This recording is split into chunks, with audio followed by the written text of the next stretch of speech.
A brand new bombshell sex trafficking lawsuit. 4 adult siblings are claiming that Michael Jackson sexually abused them as children and that they also allege the estate is trying to keep them quiet. For years, people thought the Michael Jackson child abuse story was over.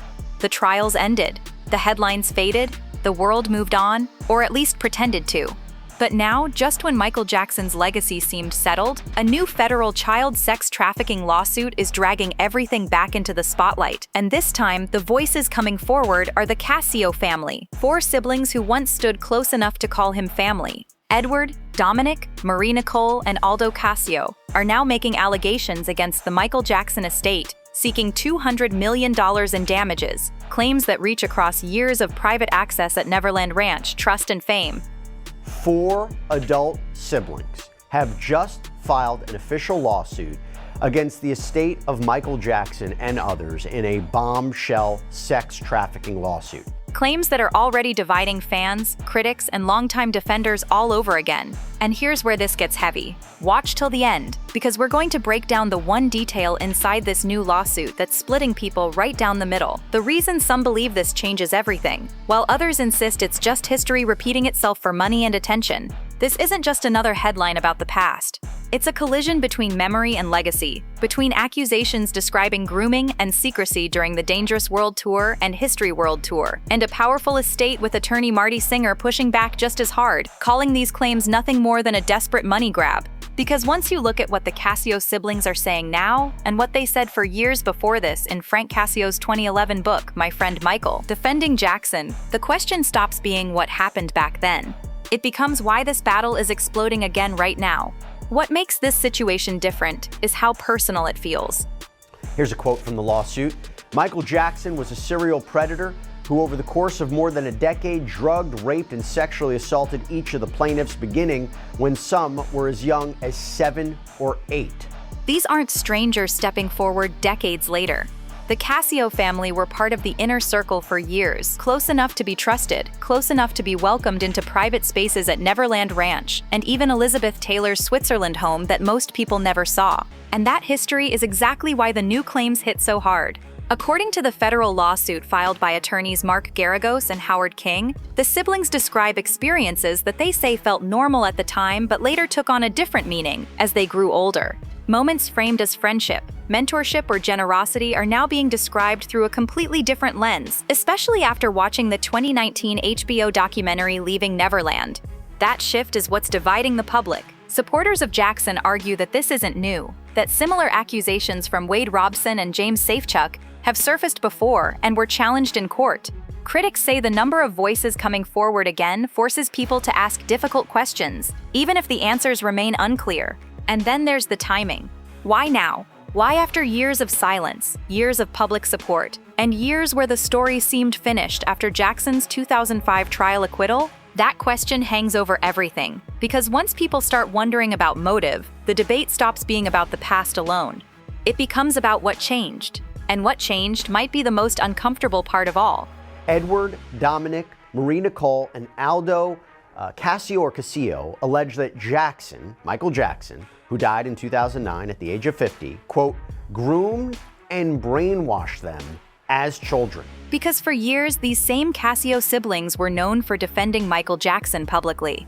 Frank Cascio's book interviews, statements, appearances, moments where they pushed back against accusations and described him in positive terms, even receiving settlement payments reportedly totaling $690,000 per year for 5 years. Now those past defenses are being compared side by side with the new allegations against the Michael Jackson Company and estate executor John Branca, and that contrast is what's fueling the debate. Some people see it as proof that memories evolve, that people process experiences differently as they get older and gain distance from the situation, especially after documentaries like Leaving Neverland create new frameworks for understanding past experiences. Others see it as a complete reversal that raises questions about credibility. Both sides feel convinced. And that's what makes this story so explosive. Because when someone changes their story after years of saying the opposite, the conversation instantly shifts from what happened to why the story changed at all. Supporters argue this is about money or pressure. Critics argue it's about finally feeling safe enough to speak. And right in the middle sits a legacy that's already been debated for decades, from the 1993 Jordan Chandler allegations through today. Because once the past gets reopened like this, every old statement suddenly matters again. That's when the conversation stops being simple. Because this isn't just a legal battle, it's a fight over memory, over how people interpret the same past in completely different ways. The federal lawsuit describes trust, access, and private moments during world tours and at various locations that the Cascio siblings now say carried meanings they didn't fully understand at the time. The sex trafficking component is key because you have these claims that Jackson allegedly sexually abused them during travel, right? Traveling across state lines, traveling when leaving the country, including, by the way, on his dangerous world tour. And that's where the tension grows. Fans look at those years and see loyalty, friendship, and generosity. Critics look at the same timeline and see warning signs that were ignored or misunderstood. Two completely different interpretations of the same history. And once those interpretations collide, everything becomes contested. Old photos feel different. Old interviews sound different. Even moments that once seemed harmless are being replayed and analyzed with new questions attached to them. The estate, meanwhile, is pushing back hard through attorneys like Marty Singer, arguing that these claims are another attempt to profit from a name that still carries enormous value, which only adds more fuel to the fire. Because now the argument isn't just about what happened. It's about who people choose to believe and why. And when belief becomes the center of the story, facts alone rarely calm the debate. And that debate is exactly what's tearing the internet in half right now. Because Michael Jackson isn't just another celebrity, he's a global icon with one of the most loyal fan bases in music history. Every new claim instantly triggers a wave of defense. And they claim that, again, this abuse happened for years. They described this relationship with Jackson over a 25-year period, so you're talking about the 1980s, until his death in 2009, by the way. Skepticism and emotional reactions that go far beyond the courtroom. Supporters argue that these allegations are arriving too late, that the story has already been examined for years through multiple trials and investigations, and that reopening it now feels like rewriting history. They point to past investigations, past testimony from the 2005 trial, and past outcomes as proof that the narrative has already been settled. But critics push back just as strongly. They say timing doesn't erase experiences. They argue that trauma and memory don't always surface in a straight line, and that new voices like the Cascios coming forward should at least be heard before being dismissed, especially when they cite specific catalysts like the Leaving Neverland documentary for their decision to speak. And that clash makes everything louder. Because this isn't just a legal fight anymore. It's a cultural one. A battle between legacy and accountability, between protecting an icon and questioning what might have happened behind the scenes at places like Neverland Ranch. And the filing alleges that the abuse occurred over extended periods of time in, quote, locations around the world, and when Jackson and his children were guests in plaintiff's family home. And once a story reaches that level, every new detail becomes a weapon in the argument. And as the argument grows louder, the details inside the federal lawsuit are being pulled apart line by line. Some readers focus on the emotional language, descriptions of trust, admiration, and the way fame created an environment where boundaries allegedly felt blurred during tours and private visits. Others focus on inconsistencies, comparing timelines and past statements from Frank Cascio's book to question whether the new claims hold up under scrutiny. That split reaction is exactly why this case is becoming so polarizing. Because people aren't just reading the allegations, they're interpreting them through years of existing opinions about Michael Jackson, formed through everything from the 1993 allegations to the 2005 acquittal to more recent cases involving Wade Robson and James Safechuck. For some, the lawsuit feels like another chapter in a long pattern of accusations that can't be ignored. For others, it feels like history repeating itself. Another moment where his name becomes the center of controversy years after his death. And that raises a difficult reality. There's no easy way to separate the man from the myth anymore. Every new claim immediately collides with decades of emotion, nostalgia, and loyalty. Which means the courtroom isn't the only place this battle is happening. It's happening online, in fan communities, and in conversations where people aren't just arguing about facts. They're arguing about what they're willing to believe. And that's where things get even more complicated, because belief isn't just about evidence anymore. For many fans, Michael Jackson represents music, childhood memories, and a legacy that shaped pop culture forever. So when new allegations appear, it doesn't feel like a distant legal story. It feels personal. That emotional connection changes how people react. Some immediately reject the claims, seeing them as attacks on someone who can no longer defend himself. I will give you an example. Aldo has made the claim that he was just 7 when his parents let him go with Jackson alone to Florida for dance training, but claims ultimately he was sexually assaulted. This is according to an interview he did with the Daily Mail. Others argue that emotional attachment is exactly why difficult conversations have been avoided for so long. And once emotion enters the debate, logic starts taking a back seat. Social media becomes a battlefield. Clips from old interviews resurface, past testimonies are reposted. Everyone starts pulling evidence that supports the version of the story they already believe. And that's when the conversation starts moving away from the lawsuit itself. Because now people aren't just discussing what's written in legal documents. They're debating what Michael Jackson means to them. And when a legacy becomes part of someone's identity, changing their mind becomes almost impossible. That's why every new update feels bigger than it actually is. Because the case isn't unfolding in a vacuum. It's unfolding in front of millions of people who already have strong opinions. Every filing, every statement, every reaction gets amplified instantly, turning legal developments into emotional headlines. And the media attention only adds to that pressure. Some coverage focuses on the allegations themselves. Other coverage focuses on the backlash. The result is a cycle where the story keeps growing even when nothing concrete has changed. And by the way, the claims include, aside from sex trafficking of children by force, fraud, or coercion, which we'll talk more about, you also have these claims of negligence, negligent hiring, supervision, or retention of employee. So basically that's the idea of that the alleged enablers. Meanwhile, the estate continues pushing back through attorneys like Marty Singer, calling the claims unfounded and emphasizing that similar accusations have surfaced before. That response reassures supporters but fuels critics, who argue that strong denials are expected in high-profile cases like this. So the divide keeps widening. One side sees a repeated attempt to damage a legacy. The other sees voices that deserve to be heard. And in the middle sits a question that nobody can agree on. How do you judge a story that keeps reopening years after the person at the center is gone? And that question is exactly why this case feels different from others. Because there's no possibility of a direct response from Michael Jackson himself.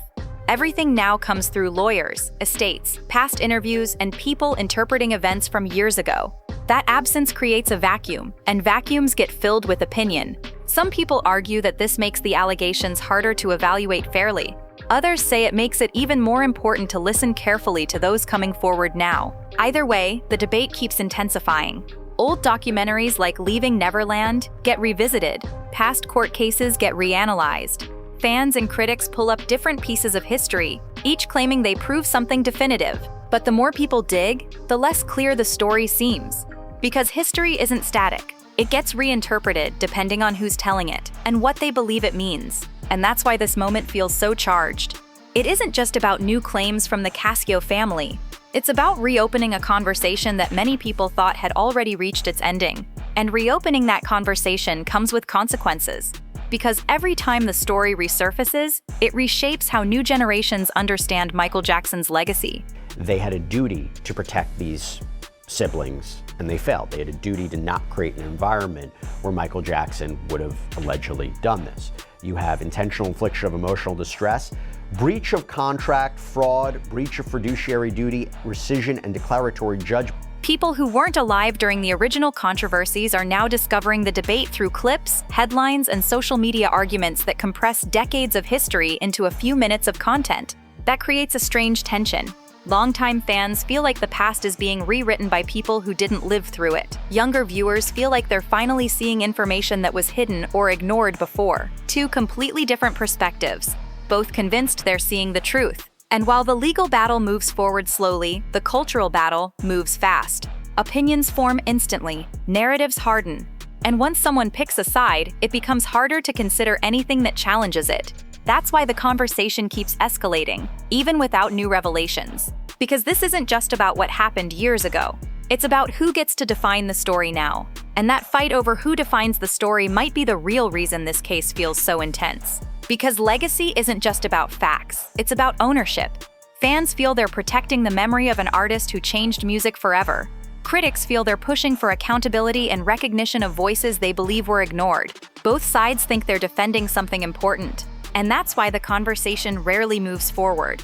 Every new development gets filtered through emotion, history, and personal belief, including supplying them with drugs, alcohol, gifts, isolating them, exposing them to pornography, and sexually abusing them. The same information lands differently depending on who's reading it. One side sees confirmation, the other sees another attempt to reopen old wounds. Meanwhile, the legal process continues in the background, slower, quieter, and far less dramatic than the arguments happening online. But online is where the story lives now. And once a debate reaches this level, it stops being about changing minds. It becomes about reinforcing them, which leaves one final tension hanging over everything. When a legacy is this powerful, can any new claim ever be judged without bias? And that's where this story stands right now, suspended between history and the present. On one side, new federal allegations from the Cascio family, Edward, Dominic, Marie-Nicole, and Aldo, who say they're finally ready to speak about experiences they carried for years, seeking $200 million in damages through attorneys Mark Geragos and Howard King. On the other, a legacy defended by millions of fans and a powerful estate pushing back hard through attorney Marty Singer, calling the claims false and financially motivated. Both sides believe they're protecting the truth. And that's what makes this so difficult. Because this isn't just a legal fight. It's a fight over memory, legacy, and how the world chooses to remember someone who changed music forever. Every new claim reopens old arguments from 1993 to 2005 to today. Every new statement pulls people back into a debate they thought had already ended. Some see courage in speaking out. Others see a repetition of accusations they believe were already addressed. And somewhere in the middle sits a reality that's far more complicated than either side wants to admit. The courts will move slowly, the internet won't. Opinions will keep forming long before any clear resolution appears. And maybe that's why this story keeps coming back, because it forces people to confront the uncomfortable space between admiration and accountability. If you made it this far, drop your thoughts in the comments. Do you think the Cascio family lawsuit changes how people view Michael Jackson's legacy? Or is this another chapter in a debate that never truly ends?